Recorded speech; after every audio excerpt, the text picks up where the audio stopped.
Hello, everybody. It's that time of the month again, and I get to chat with my AFA family. It's something that I always am looking forward to.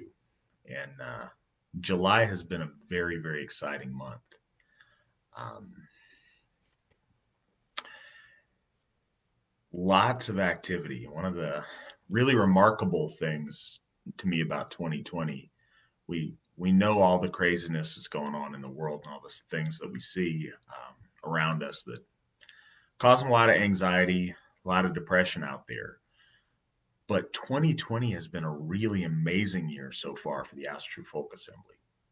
In 2020, just so far, we've had our biggest ever AFA event at Midsummer, and we've got two new Hoffs in 2020. All of this at a time where the rest of the world is locking down and there's distance between folks. The AFA has been coming together, and I thank you guys all for being a part of that.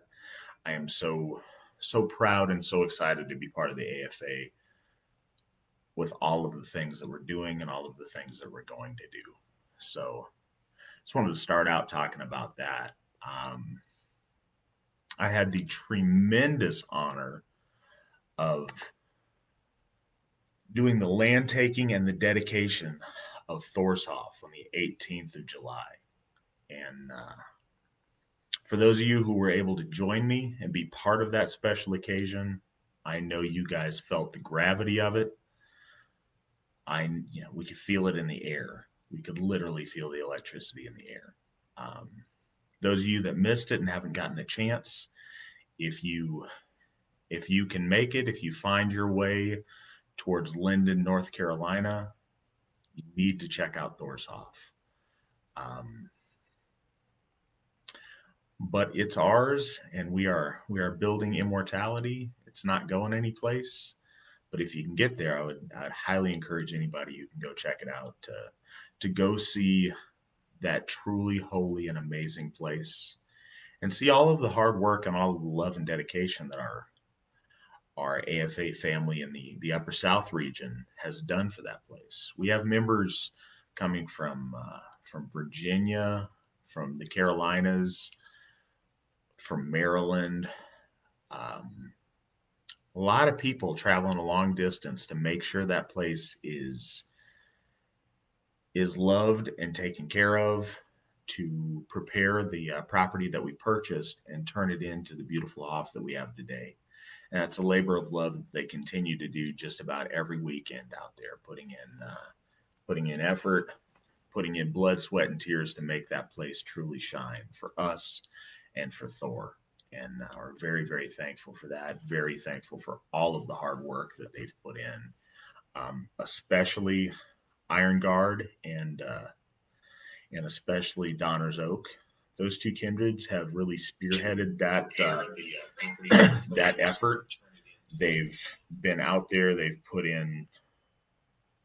in so much work, and you can really tell. Um, and something I don't know,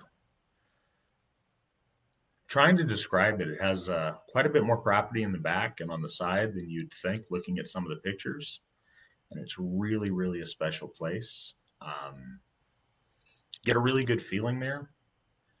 The main Hoff building itself has a lot of extra rooms with a lot of potential for our ladies, for our children, a fantastic office space.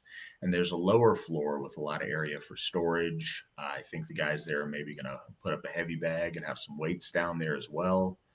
So a lot of really special things we can do there. In the main sanctuary area of the Hoff itself, the crowning achievement of that place and something that truly, truly dominates the room and dominates the space is the most amazing, magnificent mural of Thor, and it was painted by Gothi Svan Harrell. And if you look at this, we use the word awesome far too often, and it's become commonplace. But when you walk in there, it is truly awe-inspiring. Um, that fantastic mural is an amazing testimony to to our devotion to Thor, to Svan's devotion to Thor, and really makes that place something special. Um, I could talk all night about how great that place was and how great getting to share that with so many of you was. We are living in very, very special times. So I'm looking on you on here. Thank you for everybody who has joined the conversation. Um, Looking to see if we got any initial questions here. Looks like we're starting off with a few. If I'm looking down, it's because I've got to look at the monitor and my phone and have Mandy help monitor to make sure we get all the questions as best as we can.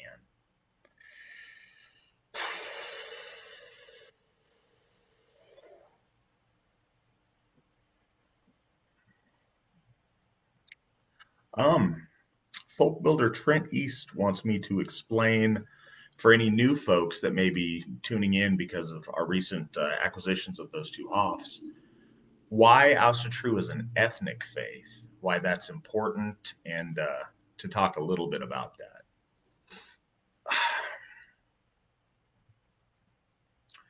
I think for any people, the best and most efficient route to their higher selves and to the divine is by practicing a faith that is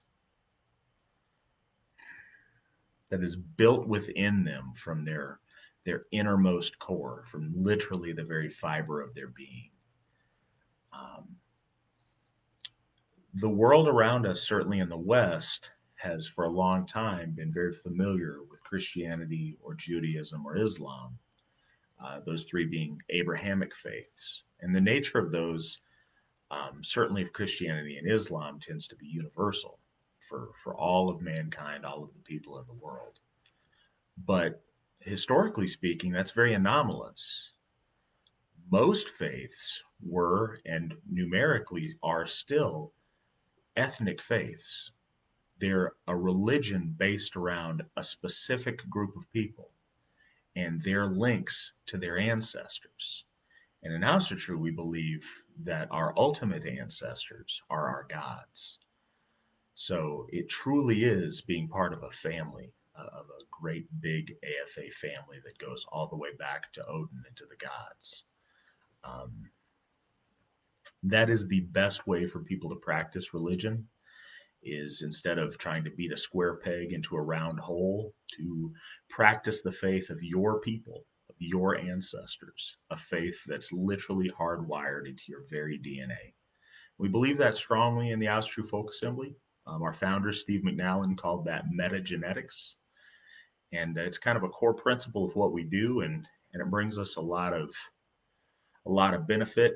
And what our ancestors, one of the roots of the idea of health, it brings us a wholeness. It's literally a wholesome faith in that sense. Uh,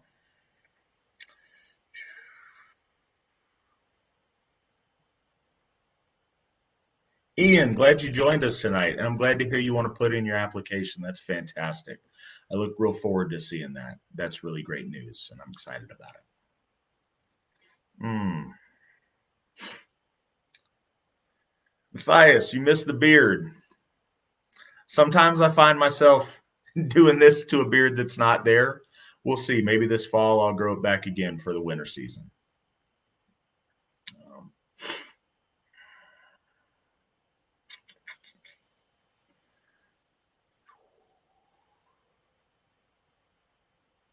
all right. Well, I'm looking on here, but I am just want to check. Does anybody have any questions or anything on their mind that they want to make sure that we get to and that we talk about this evening? Um, uh, Mrs. Williams is asking, she says, some Alcitrua say they don't worship the gods and goddesses. Instead, they honor them. What's the difference? I think arrogance is the difference. It's funny that we find ourselves finding a need to play semantic games. I absolutely worship our gods, and I worship our ancestors, and I worship our heroes. That's certainly what our ancestors did. And I think that we do a disservice to the divine forces of our people to need to come up with some different word that somehow implies we place less reverence in them. We honor them as well as worship them. And I think the true practice of Asatru is very much worshiping our gods and goddesses. Now, our form of worship may look very different than some other faiths. Um, and a lot of, I think what some of that hangup has to do with is a lot of the faiths, the Abrahamic faiths that I mentioned in the West, place a lot of emphasis on debasing yourself and, I don't know, viewing yourself as unworthy and supplicating and groveling before their divinity. And I think that's it's the nature of how their religion structured and how they do things. Our gods want us to be proud and stand tall and to make ourselves be worthy of them. But that pride in ourselves shouldn't hold us back from giving worship to our deities. And I think that's a real fundamental difference. You know, we don't have to feel unworthy and feel small in order for them to be great and large. They want us to be the very best we can be. And so in that sense, and with hearts full of dignity and pride, we absolutely worship our gods.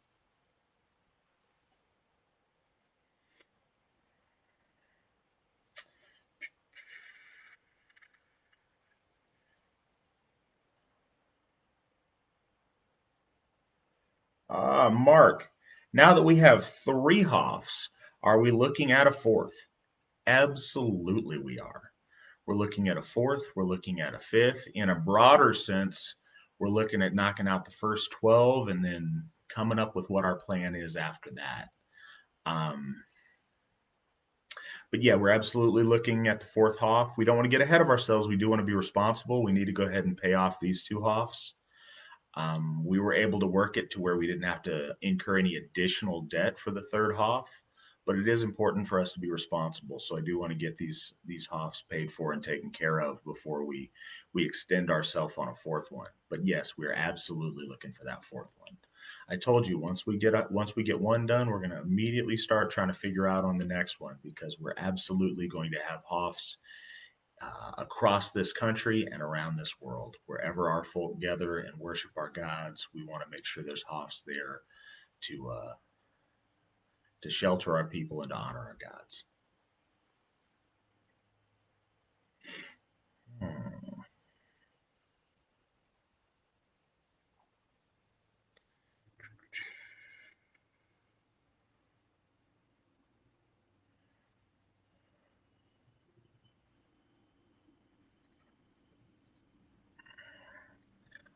Folk builder Rob Stam is asking, what's a good book for new folks or folks interested in learning about their native spirituality? The question's so broad and it gets asked a lot. There is, almost infinitely many books that are great for that and a good place to start. If you want to find out about True in general or about the AFA and how we practice, True, A Native European Spirituality by our founder, Stephen McNallen, is a great book on that. We sell that on the website. It's something that Steve put a lot of time and effort into, and that's a really good book to start with. Um, a Book of Troth by Edred Thorson is also a very good book. Um, that gives you a different perspective on kind of the practice of True, and I think that's foundational and really good.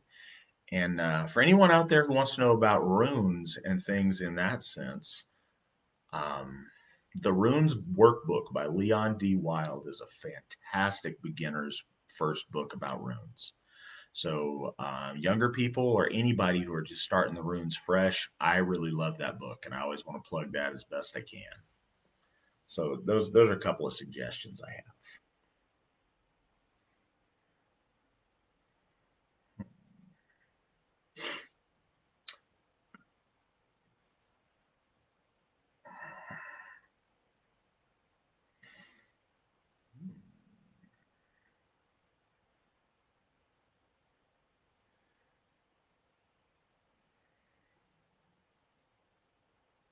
So I'm continuing to look for questions. I'm not trying to have dead air, but I do want to make sure I get everybody that's asking something.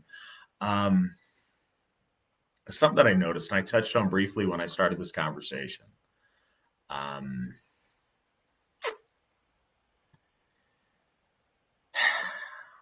Things are going crazy out there. There is a lot of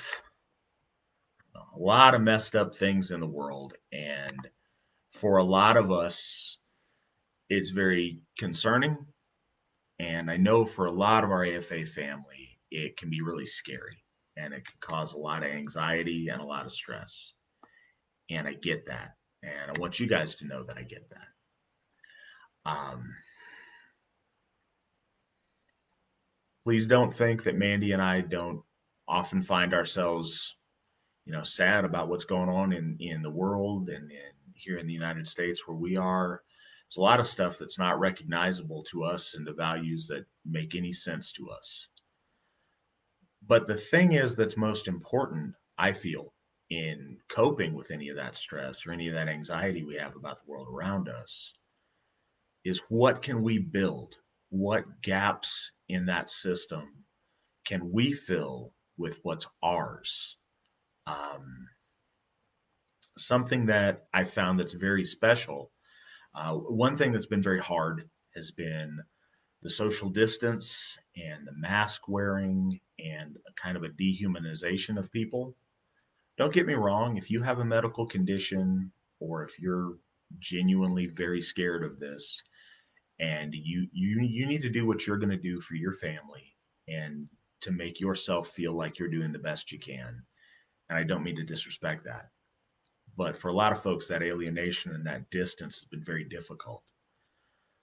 While in society that's increased, in the AFA, when we get together, we don't have to do that.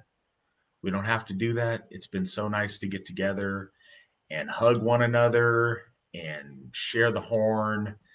And we have that normalcy. And we have that because we are building our own community within the shell of whatever's going on around us. There's not a lot we can do about that readily, but there is a lot we can do about this. And it may sound trite if you haven't felt it and you haven't tasted it, but it's been a tremendous thing to be part of that building. We've got so many great things going on in the AFA, and our family is growing. We're getting stronger. We're doing more. We're being more. We're building that momentum. 3 Hoffs now.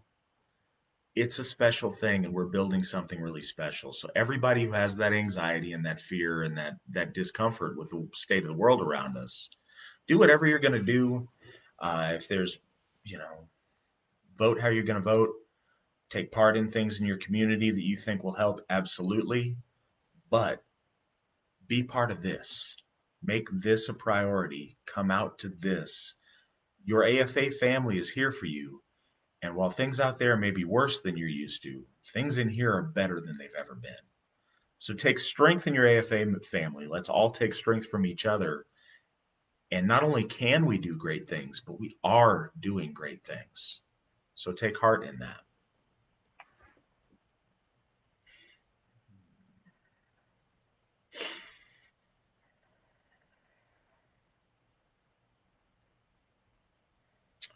We got a guy reaching out who is uh, wants to apply. He is in the Navy and stationed in Japan. No, absolutely. We would, as like I said earlier, the AFA wants to be wherever our folk are. And if we find our folk deployed and overseas, that's where we need more members. You're not currently being in the United States doesn't affect your ability to join the AFA at all. As a matter of fact, we have members now in 16 different countries around the world. And so it's a very special time to be part of the AFA. Please submit your application. Look, I got a visitor. This is my beautiful little daughter, Aubrey. She's looking all over the place, but I always like to show her off because I'm super proud dad of her. She's amazing, and she's leveled up. She is no longer particularly fussy. She is a smiley, happy little girl, growing all the time, and I am very very blessed. So, thank you, Mandy, bringing up as a special guest. I appreciate that. She is always welcome. Mandy is helping make sure all of your guys' questions get answered. Facebook Live is kind of an unwieldy system to where we've got to monitor a whole bunch of different stuff to try to get to everybody's questions. And huge thanks to my wife Mandy because she's doing her part in making that happen. Mhm. Membership application. How long does it usually take to be processed? You should no longer than a week, ideally. Your folk builder should reach out to you pretty much immediately as soon as we receive the application and try to arrange talking to you and feeling you out a little bit. And assuming there's no issues within a week. If something does come up that we want to know a little bit more about or we have some questions about, then it may take a little bit longer. But assuming nothing comes up, you should be hearing from us within a week of applying. And if you don't, please reach out. Please send an email.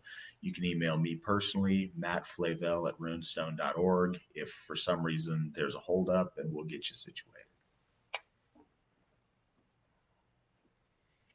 Hmm.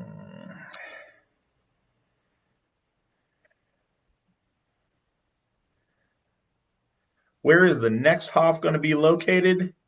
Do I have any idea? Yes, I have an idea. I have a couple of ideas actually. Um, so the next Hof is going to be dedicated to Njord. Where exactly it's going to be located is still up in the air. We're looking. Something that we've learned on these past two Hofs is to keep our eyes and our ears open for signs and what the gods might tell us as what would be a advantageous place to have that fourth Hof. But we are looking. We're looking at a number of different places. It's too far out right now to pinpoint something or tie it to a specific location. But yes, there are ideas going around and we are looking.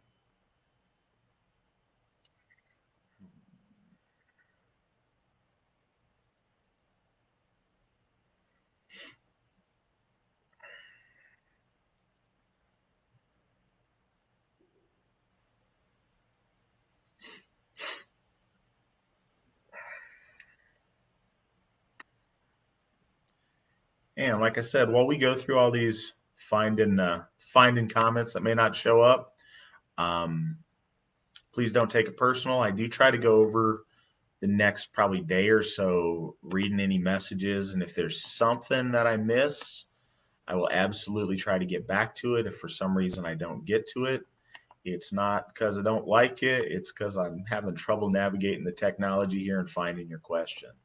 I know we've had people in the past that were frustrated that they couldn't get to me on it. So I want you guys to know we are doing the very best we can on finding it. Um, got any more questions out there? We got somebody asking if AFA get-togethers are family friendly. Absolutely, they are. The vast majority of AFA gatherings are. It's not only okay if you bring your family, but we want you to bring your family, please. We may have a group of guys that gets together for their own thing by themselves sometimes, but an AFA gathering is always family friendly. If you're coming out, we always want you to be able to bring your family with you. Um, Watching the growth and just flowering of all these families has been amazing. Watching that bloom, we've got so many AFA babies being born, so many kids at these events, and it's so beautiful to watch these kids play together. You'll see kids that never met before, and within just a few minutes, it's like they're old friends. That's a really beautiful and a really special thing. We work really hard to make sure that the atmosphere at AFA events is family friendly, that we have stuff that supports being able to have children there, that the increase in that men and women both feel comfortable being there. And yeah, it would be a tremendous sadness to me if you felt that your family wasn't welcome. And it's an amazing thing that so many families are coming around. Absolutely family friendly. Please bring your families out.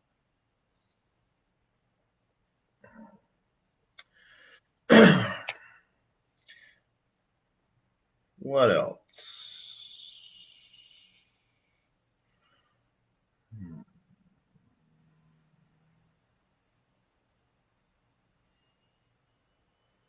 Well, thank you, Terry. That was nice.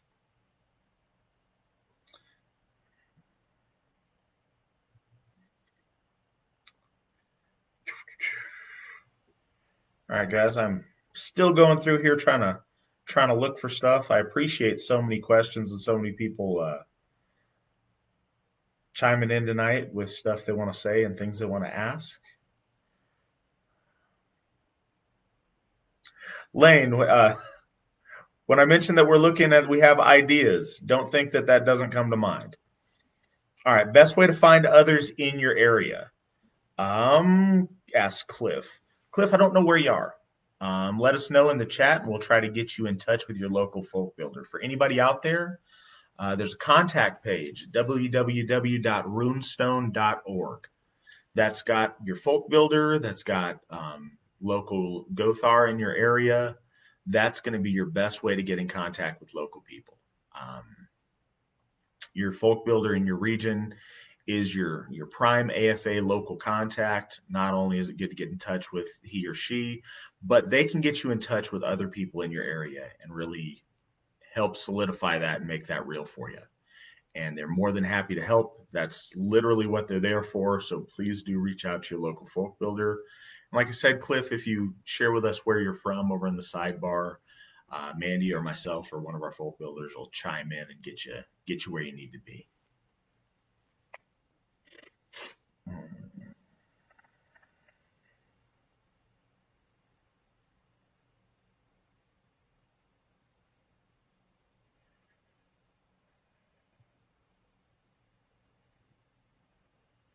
Okay, we got a couple of different comments here. Cody's asking for new members if I could explain the role that the ancestors and the gods play in our everyday lives. Trying to think of the best way to put this. One of the one of the tendencies in Western civilization has been a certainly in Christianity has been an idea that Jesus is your personal Lord and Savior and cares about everything all of us do, even to kind of a creepy degree, how much he cares about the details of our personal lives. In Austria, that's not the case. Our gods have other things to do, and I don't wish to discourage any personal practice of interacting with the gods on an individual basis. I certainly have always done that myself, and I think it's important. I think that too often in our individual private practice, we focus all on our gods, we neglect our ancestors. Um, as far as beings in the spirit world that care the most about us individually, your grandmother or grandfather that passed probably cares a lot more about your personal life and how you're doing and your family than the great gods of the Aryan people back to the dawn of time, um, just due to proximity and familiarity. I think your ancestors take a very important personal role in your house, in your family, in your children. And I think they're the best point of contact to reach out to the beyond for help and for blessings in your personal life. Now we all reach out to the greater gods of our folk, and I truly believe that sometimes they do listen. What I think the best way to reach out to the gods of our folk, the great gods of our folk, is through practice in a community with the Austro Folk Assembly. When we all gather together and in one voice and bloat stand there, 100 of us, raising our voices in praise and hailing our gods, I know they listen and I know we have their attention. And we're building on the back of 25 years of a group Haminha that we've built, of a relationship between the gods. So through the AFA and through our group practice, I think that's the best way of approaching the gods of our folk. And I think our ancestors are really, really important in our day-to-day life, in our family life, with those kind of smaller in the scope of things, or more personal rather in the scope of things concerns. And I hope that gets to it. Northeast Louisiana, Cliff. Who you would like to talk to is Michael Foley, M. Foley at runestone.org. He's our folk builder. He's in Louisiana, and he would love to help you get connected. We got a question about interreligion marriages. I'm going to be honest with you. It's important that we be honest. That's not the optimal situation, but that is a situation that a lot of Asatruar find themselves in a household that with divided religiosity. I think the best case scenario for that is for the spouse that is not Asatru to realize the beauty of what we're doing, to see the light, and to become Asatru. I think there's ways to make interreligion marriages work, but I think the best thing to do, my best advice, is to try to expose the spouse that's not Asatru to Asatru, to show them the great things that we're doing and the effect it has on your life, because working together is so very essential in a marriage. And I found this in my own life.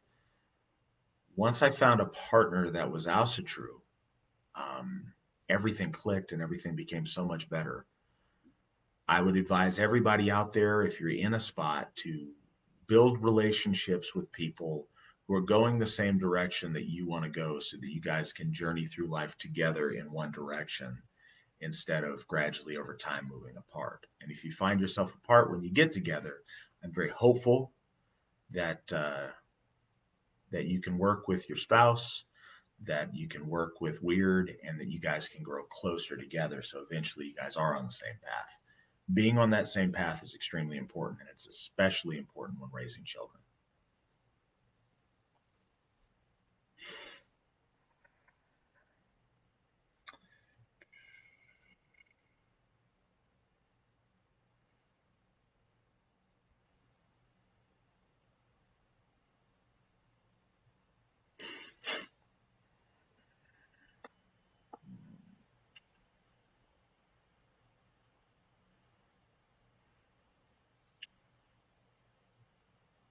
It's funny because I'm seeing replies over here on the side to questions I didn't see answered. That's more Mandy having my back and our back on that.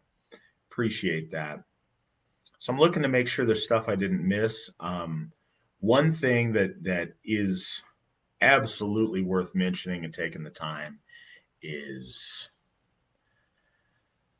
this month, if you haven't seen or you don't know, the AFA lost a very, very valued family member. Mr. Terry Rumpf passed away.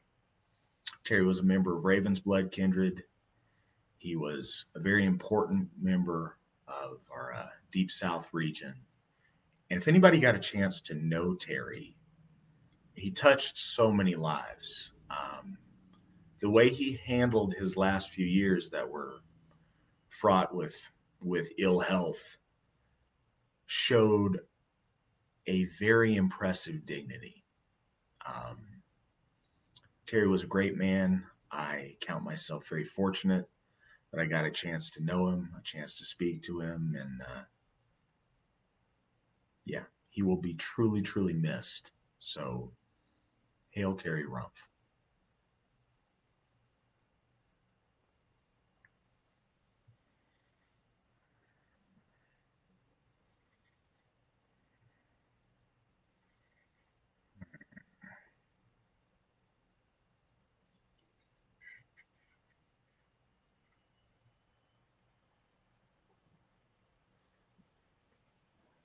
Now, as good a time as any, Gothy Blaine Qualls wants to remind everybody to attend Fall Fest.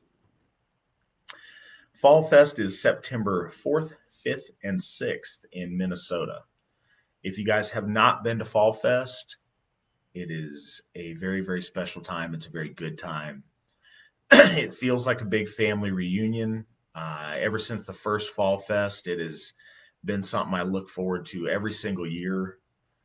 Great people. Our folk up in Minnesota are some of our very best. It's funny because everybody talks about the idea of Southern hospitality, and a lot of my entire mom's side of my family has very deep Southern roots, and I've got a lot of love for our members in the South. There is no hospitality like the Midwest, Minnesota, and Dakota's hospitality. Hands down, that is currently the best hospitality in our national gatherings. Come to Fall Fest; those people are amazing. I would love to see you up there. It's a fantastic time.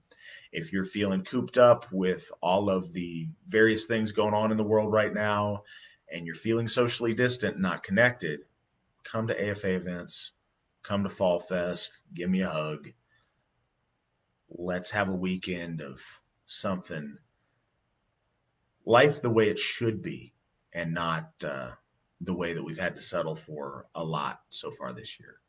Fall Fest is going to be amazing. I look forward to seeing you guys there.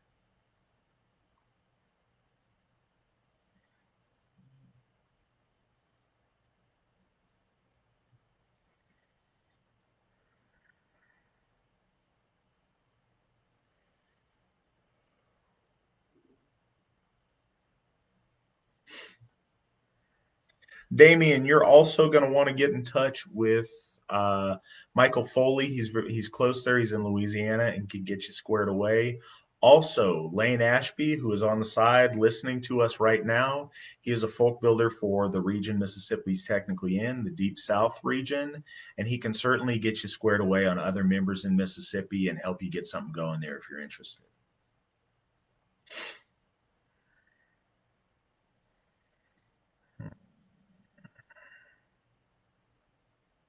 Roy, there will absolutely be events around Yule at Thorshoff. Now that we have Thorshoff, we're going to have seasonal events at all times of the year at Thorshoff. So, yes, absolutely. You want to reach out to those folks. There will be a Yule event at Thorshoff, guaranteed.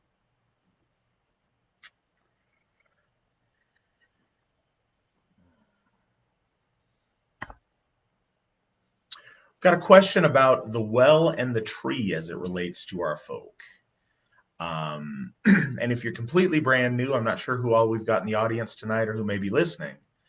In in our worldview and our cosmology and view of the world, existence is thought of as being in the body, the roots, and the branches of a great world tree. And that world tree is fed by a well, the well of earth. And the idea is that the things we put into the well affect the health of that tree. And this is a microcosm, macrocosm thing. There's a lot of symbology there between the entire world tree of our existence as a people and between the various trees of our family, of the Austrian Folk Assembly, of any groups and circles that we might be in. The idea is your deeds, your words, the past goes into the well and it feeds that tree. Now, if you feed it with glory, if you feed it with heroism, if you feed it with nobility, then it grows healthy and strong and beautiful. And if you feed it with ill deeds or with carelessness or with mistakes and dishonor and disrespect and garbage, then it withers and it grows unhealthy and gnarly and and it slowly dies and it rots. But here's the thing, it grows and it sheds off its leaves and they fall back in the well. And we can keep this cycle going. So just because there was a bad batch of stuff in the well and the tree got uglier than it should be, if you want to make it better, put better stuff in that well. We can't erase the negative that finds its way in the well, but we can absolutely dilute it with as much positive as we can, and we can make something beautiful. And we can make new health, new growth, and new beauty in that tree. And that's a really important concept in House of True. It's very essential to our ritual of Sumbel that we do, where we have ritual drinking out of a horn. The words said over that horn are likened to the things that we put in that well. And by sharing it, we're all made strong by the good things put in the horn. Or if people were to put bad things into the horn, we're all made weaker by it. I hope that made a little bit of sense.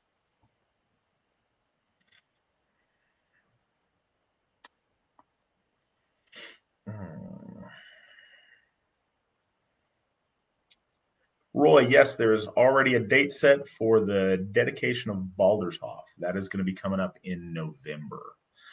Guys up in Minnesota, guys coming down from the Dakotas have put a lot of work making that place really special. It was already a beautiful, beautiful building and a beautiful place.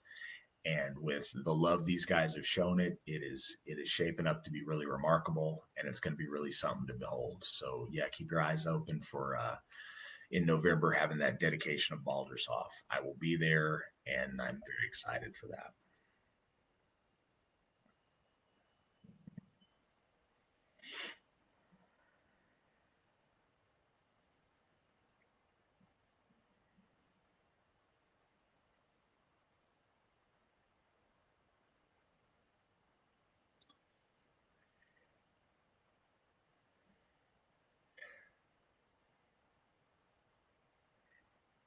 All right, I'm looking to see if I'm catching any questions that I may have missed.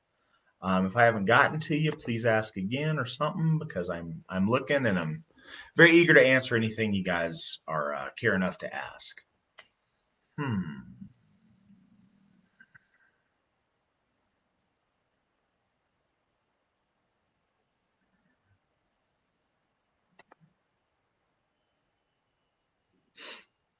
Yeah, for folks that don't know, we do have a YouTube channel. So if you search on YouTube for the House of True Folk Assembly, we have a channel there where after we're done with these, I save these and I put them up in there. There's other content besides that, but there's any of these that I've done, and if anybody needs to catch them later or whatever the case may be. Like I said, I appreciate you guys joining me for these. I look forward to them every month. This is a really nice opportunity to be able to interact with all of our AFA members from across the world. Um, I also like to mention, I'm not sure if I mentioned it last month, but we have a new kindred that has joined us in Brazil that we're very proud of, the Weiterfolk kindred, and very excited to have those guys with us. As I mentioned earlier, we've got AFA members now in 16 countries around the world. Truly, wherever our folk are, that's where we want to be, and we'd love to see kindreds grow and flourish in those places.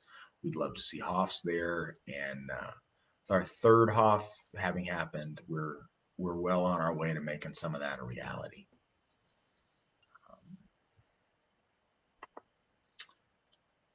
So I mentioned we have Fall Fest coming up in just about a month from now. So everyone absolutely do what you can, make it there.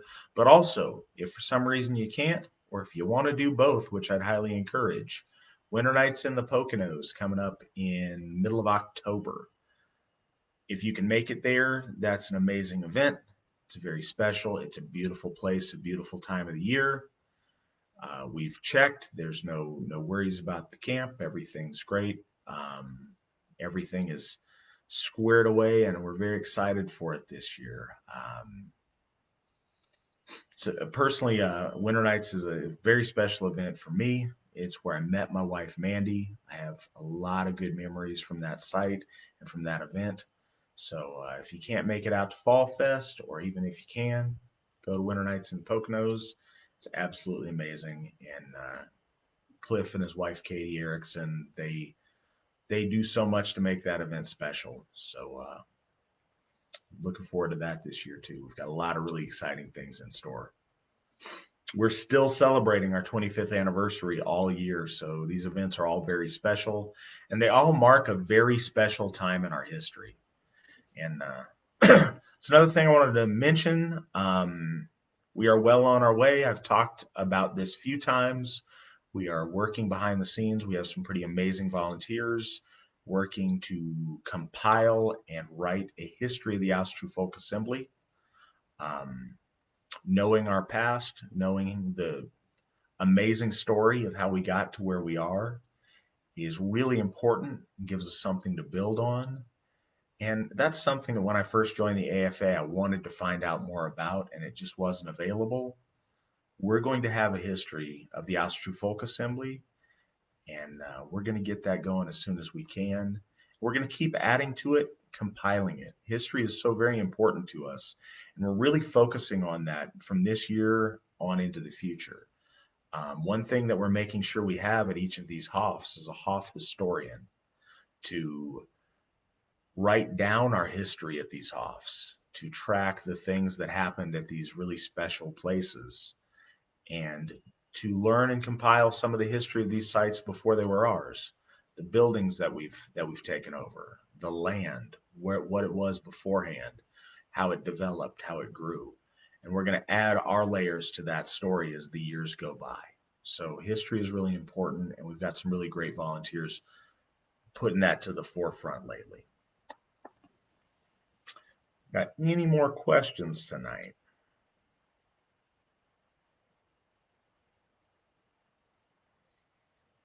Suppose questions are just any broad things that you may want to hear me comment on.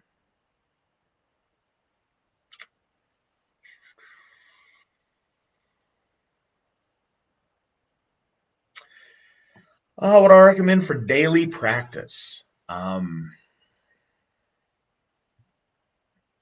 So some of this may not sound particularly spiritual, but everything is spiritual. Some of it may not sound particularly religious, but our religion is something that we practice in all that we do. Daily practice, live nobly and live heroically. Be a good man, be a good woman. Be a good father, be a good son, be a good husband, be a good employer, be a good employee, be a noble person in the things that you do. And I think that's the essential to daily practice. For the more overtly spiritual, I would really encourage altar work, coming before your altar once a day, lighting candles, burning incense, addressing the gods, and also making a space and addressing your ancestors. Um, we often think that when we approach in prayer either our ancestors or the gods that we need to be asking for something.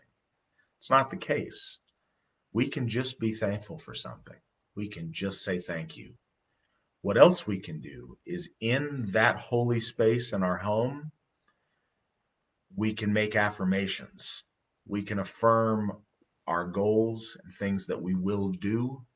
We can say these things out loud in the presence of our gods and in the presence of our ancestors in a holy place. That in and of itself is a sacred act. And I think having that touchstone to come before your altar once a day is extremely important in your daily practice. A lot of people include an amount of meditation with that.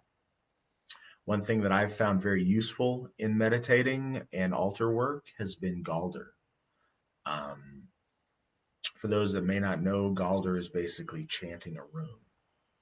When you chant a rune and you Galder that rune and think on its shape, the sound after a while, if you do it long enough, ends up taking on a life of its own, and your mind frees up and goes to a very special sacred place. I've found a lot of value in that. I have some trouble stilling everything with silence, but Galder work, which is very similar to what in the East they would call mantra work, does a lot for me and has helped me a lot throughout the years. So I really recommend that too in your daily practice to center you, to focus you on a rune that you wish to Galder, to elevate your mind to a different place. So I would highly encourage that.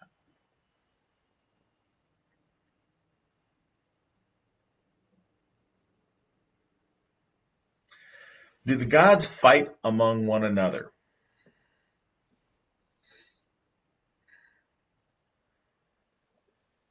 I am not so presumptuous to tell you all the ins and outs of what the gods do or don't do in Asgard. But in general, strife amongst kinsmen is one of the biggest curses. We see in our lore, there may be competition and good spirited things, but when we see amongst the gods malicious fight happen, is at the death of Balder. And that's the greatest tragedy that we have in our lore. Strife amongst kinsmen and strife in the hall is one of the greatest curses to our ancestors. So, in the bigger sense, the Aesir fought the Vanir. There's expressions of conflict between great things and great ideas and great spheres amongst the gods. But the Aesir, as a family, as a grouping, gather in harmony. We see Loki in the lore as being an example of a disruption of that harmony. That disruption is the very bane of progress of anything great happening. So increasing that harmony and the ACR functioning harmoniously is a huge core of what we believe in, and it's a big part of the theme of order versus chaos. We always want to support order and we want to shun needless chaos. Order always above chaos.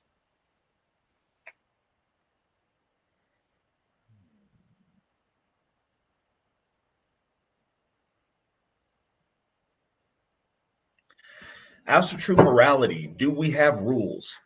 Yes, we have rules. Um, Being a noble people, being people that celebrate order, we absolutely have rules. But we're not a litigious people to where our rules need to be some massive tome of thou shalt and thou shalt not. But there are codes of ethics of how you deal with one another. Our nine noble virtues are certainly rules. Within the AFA, we have the law of the hall. But a lot of our rules are inherent in the nobility of Western culture that have been inculcated in our people since the dawn of our folk and have defined us as a people. We certainly have rules. We certainly have morality. Um, a lot of that morality comes around living virtuously, living our values, and aspiring to be noble people and doing things that increase our reputation and increase our renown, and not things that bring shame upon us and shame upon our community. It's not a black and white list of 47 things you're allowed to do and 27 things that will cast you out for. um, it's fluid and it changes with the situation that we live in the world that we face, what the specifics of specific rules are. But the principles of nobility and the principles of our virtues remain constant, even though they get expressed differently in different times.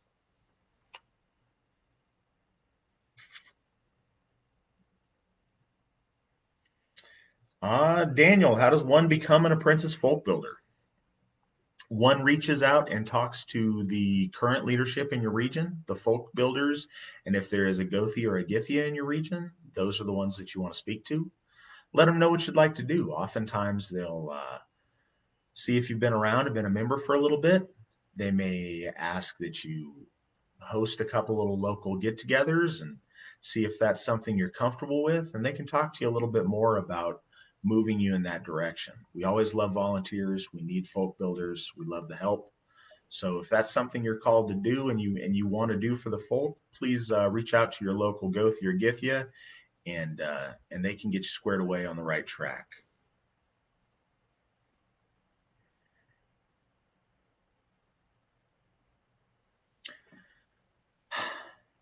Ash, I'm very, very glad that you asked. Yes, you can absolutely be part of the AFA as a solitary practitioner. Um, Community is super important, and you are always welcome in our community if and when you feel comfortable doing so. But if you need or want to just be solitary for a while or for as long as you want, That's fine. You're welcome to be an AFA member. Um, I'm really glad you reached out and asked that.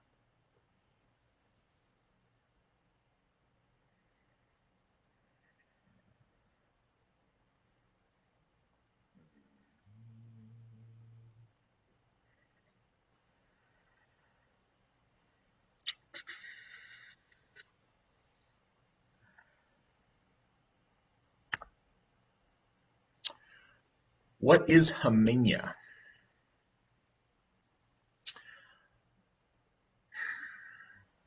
Your Haminha is your spiritual might that is built up of,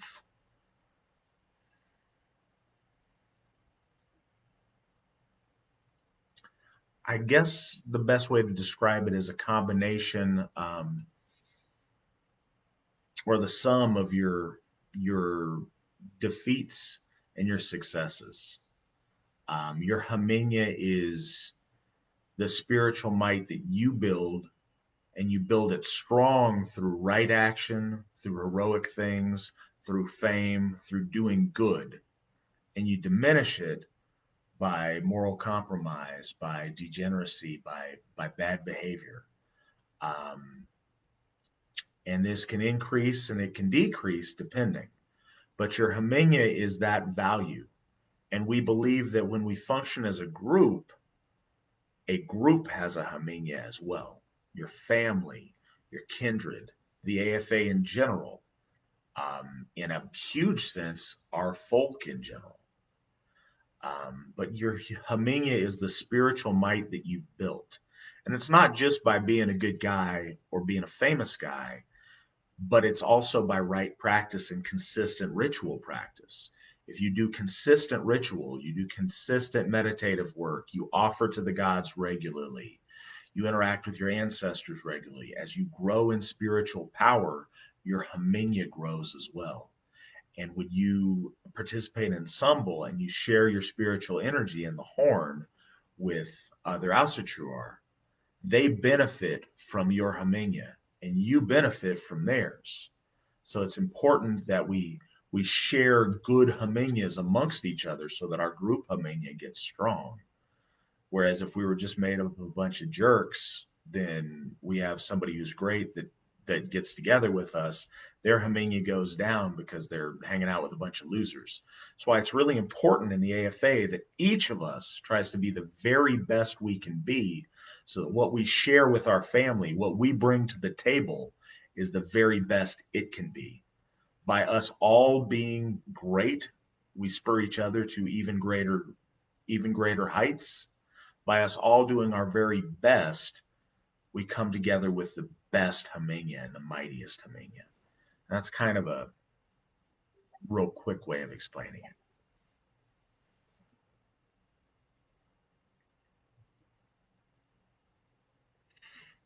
Hmm.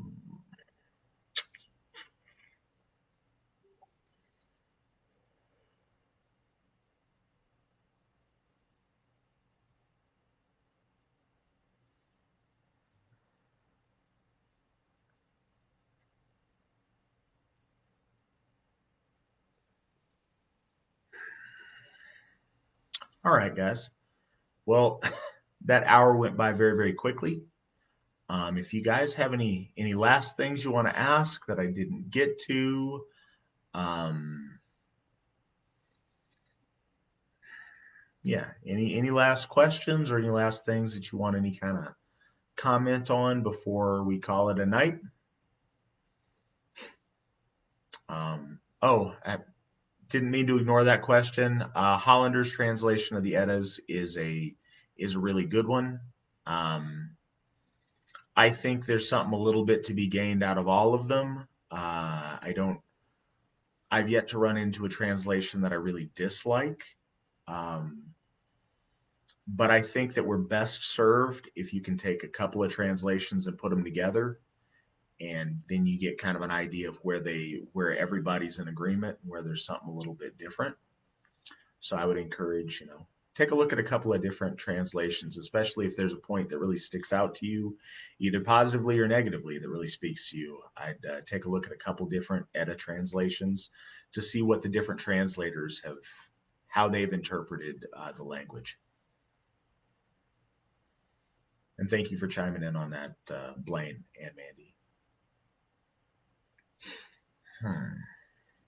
So I'm going to check here one more time. I hope that I've answered everybody's questions. If for some reason I did not get to something you asked, I apologize, and I will try to get to them best I can here in the next day or so.